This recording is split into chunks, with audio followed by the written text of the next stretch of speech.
In the carnage, 5 Canadians murdered, and they are not just numbers. Alexander Luke from Montreal, Ben Mizrahi of Vancouver, both murdered when Hamas opened fire on a music festival. Sheer Gregory was also killed there. Adi Vital Kaploun of Ottawa was murdered in her kibbutz, and Neda Epstein murdered as he sheltered his girlfriend from a grenade launched at them. They are now in our memory forever, and may their memory be a blessing. Canadian citizens missing are believed to be held hostage amongst the 199 others by Hamas terrorists who hold their own people under siege in the gruesome grip, serving as a proxy for the regime in Iran, imposing maximum terror on everyone in their path of destruction. Amongst the missing, believed to be held, Vivian Silver, Judith Weinstein, and Tiferet Lapidat, daughter of our own citizens.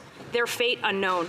Canada could do more, and they must do more. Demand their release again and again, and we pray for their fate and their safe return. I wonder if Melissa's going to make a comment about Trudeau calling conservatives and truckers Nazis. And lives, be they Palestinian or Israeli, Jewish, Muslim or Christian or otherwise, are all equally precious. Countless of those lives have been lost or put in danger as a direct result of the sadistic attacks of Hamas. And that was the purpose of those attacks, to exact maximum damage on both Israelis and Palestinians and thwart any attempt for peace. We know that the regime in Iran was behind these attacks. And we know that the most powerful organizer of terrorism in the world is the IRGC, which operates legally in Canada today. Will the government accept the Conservative common sense bill to criminalize the IRGC in Canada today? Wow. More than ever, now's the time. L'honorable Vice-Premier Ministre. The Honourable Deputy Prime Minister. Mr. Speaker, this is the first time we are all present in this House since these Let's see what you got, Gaslighter. terrorist attacks by Hamas on the State of Israel and the Israeli people. So I would like to begin by being very clear in English this time. Let me be very Canada clear. stands with the State of Israel and with the Israeli people. Israel can count on Canada's support.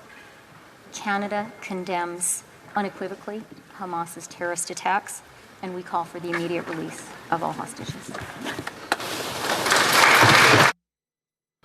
Speaking softly isn't going to solve it. Chef de l'opposition. The Honourable Leader of the Opposition. Last fall, the finance minister promised a balanced budget within 6 years. Last spring, she broke that promise and said that we'd have a balanced budget. Never. And last week, the parliamentary budget officer revealed that her deficit is now 15% bigger than she said it was only 6 months ago. Has the government lost total control of our debt? And how much is this inflationary spending going to add to the interest rates Canadians pay on their mega mortgages?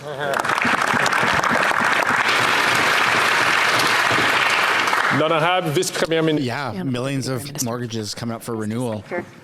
Our government will be providing an update on our debt and deficit figures and on our revenues in the fall economic statement in due course. When it comes to Canada's fiscal position, let me also be very, very clear. Canadians should listen to the independent ratings agencies whose job it is to evaluate Canada's position and not the partisan talking Canada down attacks of the opposition. Canada's AAA rating has been reaffirmed by ratings agencies since the budget. We are strong fiscally. L'honorable Chef de l'opposition. The Honourable Leader of the Opposition. Apparently, former Liberal Finance Minister John Manley is just a partisan using talking points when he says that this government's inflationary deficits are like pressing on the inflationary gas pedal and forcing the Bank of Canada to press on the brakes with higher interest rates. Canadian families have the highest debt load of any country in the G7, and those debts are colliding with the rates that this government is driving up. Will the finance minister cancel her inflationary deficits, balance the budget to bring down interest rates and inflation, or will she admit that she's just not worth the cost? Let me be very clear. Premier Ministre. Mr. Speaker, let me again bring some independent, non-partisan facts. So predictable. AAA credit rating? It is the job of the ratings agencies to determine the fiscal sustainability of every country's fiscal position. And ratings agencies have reaffirmed Canada's AAA rating. I knew it! Mr. Speaker, because we have the lowest deficit in the G7. And because, Mr. Speaker, we have the lowest debt to GDP ratio in the G7. We believe in fiscal responsibility, Mr. Speaker, and the numbers show it. She said it! L'honorable. The Honourable Leader of the Opposition. Nonpartisan voice that I'm interested in. So is predictable. A shipyard worker in Vancouver who told me that his mortgage payment has now risen to $7,500 a month. $7,500 a month for a shipyard worker and a middle-class family. That proves that this Prime Minister, after 8 years, is not worth the cost of mortgage payments. According to John Manley, Liberal Finance Minister, their deficits are driving up interest rates on the back of mortgage holders. Will she reverse these deficits so that we can bring down inflation and interest rates before the shipyard worker and millions of Canadians lose their homes?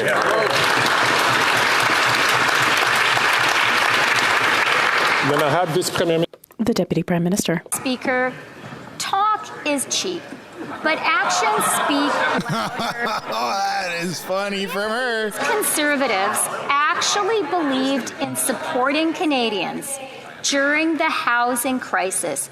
They would be supporting Bill C-56. That's right. This includes a critical measure lifting the GST on all new rental construction that will get more homes built faster.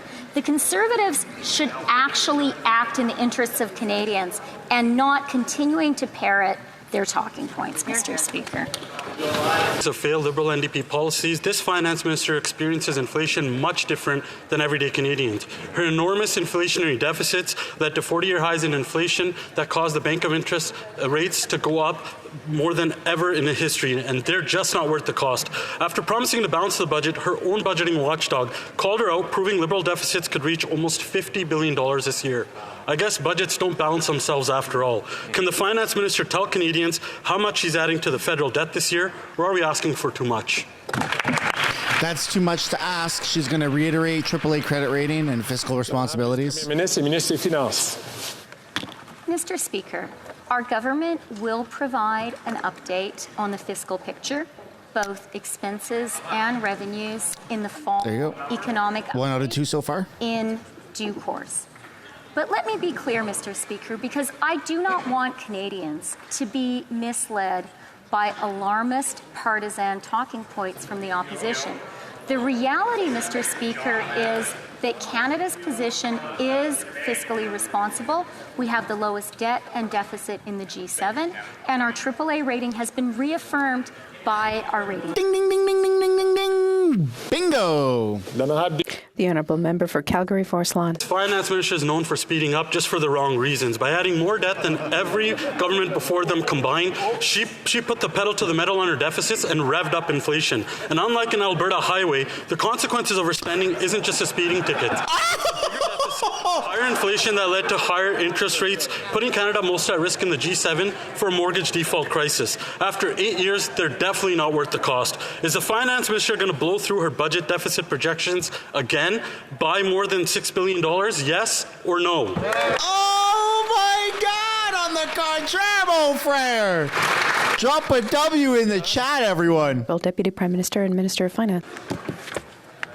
Mr. Speaker, I don't drive. I bike everywhere. provide an update on our fiscal position, on expenses, and on revenues in the fall economic update in due course this fall. But I do want to be very, very clear on Canada's fiscal position.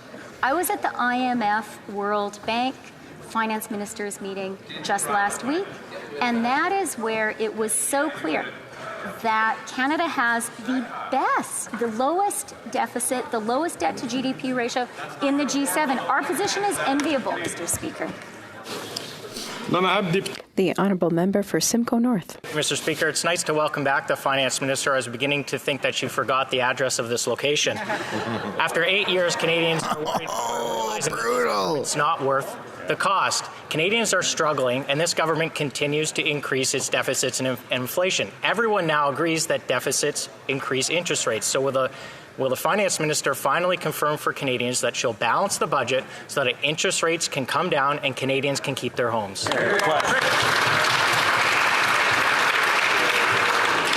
I'd like to remind members that we are not to make an indirect or direct relationship to whether the presence of the members in this House or not. Sit down, Speaker. The adults are talking. That sometimes takes them out of this place. I'll have more to say on this later on this week. The Honourable Deputy Prime Minister and Minister of Finance. Thank you for that important comment, Mr. Speaker, but I am happy to confirm that I was not in the House of Commons last week. In fact, none of us were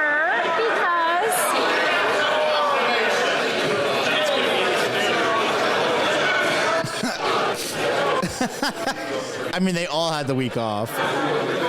She's got a point. It's pretty funny. It's pretty funny.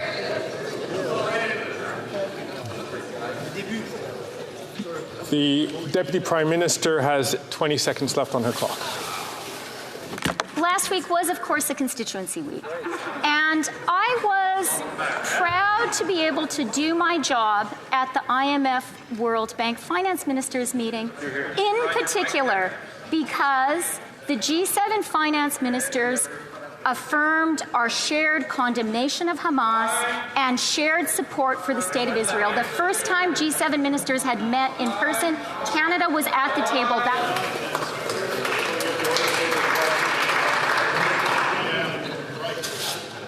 Again, I just want to remind everyone to smash that like button if you haven't yet. Let's try and get over remind members that 1,000 likes. Times that members have to ask and to answer questions. The Honourable Member from Simcoe North. Mr. Speaker, while households are dealing with higher interest rates, taxpayers are now on a bigger hook. That's because interest on the debt is going up. The government projected just a few months ago that it'll spend $44 billion on debt servicing costs this year, but that assumed that interest rates would go down. Instead, interest rates have gone up. So will the Minister of Finance finally tell Canadians how much they're now on the hook for higher debt servicing costs because interest rates haven't come down?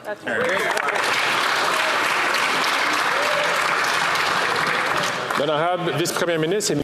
The Honourable Deputy Prime Minister and Minister of Finance. Mr. Speaker, our government will state Canada's fiscal position, revenues, costs clearly in the fall economic statement in due course this fall. What the opposition clearly doesn't know or doesn't want to admit is that Canada's fiscal position is responsible, indeed is enviable, compared to our peer countries. This was reaffirmed by the independent ratings agency, DBRS Morningstar, which recently reaffirmed our AAA rating. AAA credit rating. S&P, which reaffirmed it after the budget. Mr. Speaker, after 8 years of this government's ongoing corruption, we have yet another scandal. Conflicts of interest, nepotism, abuse of power, and now we have allegations of criminality around the contracting practices in the top offices of this government. The $54 million price tag for the Arrive scam app is just the tip of the iceberg. Last week, the NDP Liberal Coalition voted to shut down the testimony of the Auditor General's review of this scandal. Why? Brock is not messing around. Mr. Speaker, my honourable colleague knows very well that committees make their own decisions in terms of the work they want to do. What we have said, Mr. Speaker, is that at all times we expect people to comply with the contracting policies of the Government of Canada, and those that decide to do something that is worthy of a criminal investigation will obviously be investigated by the appropriate authorities. Absolutely. And we don't comment on investigations that the RCMP might decide to do on any of these issues.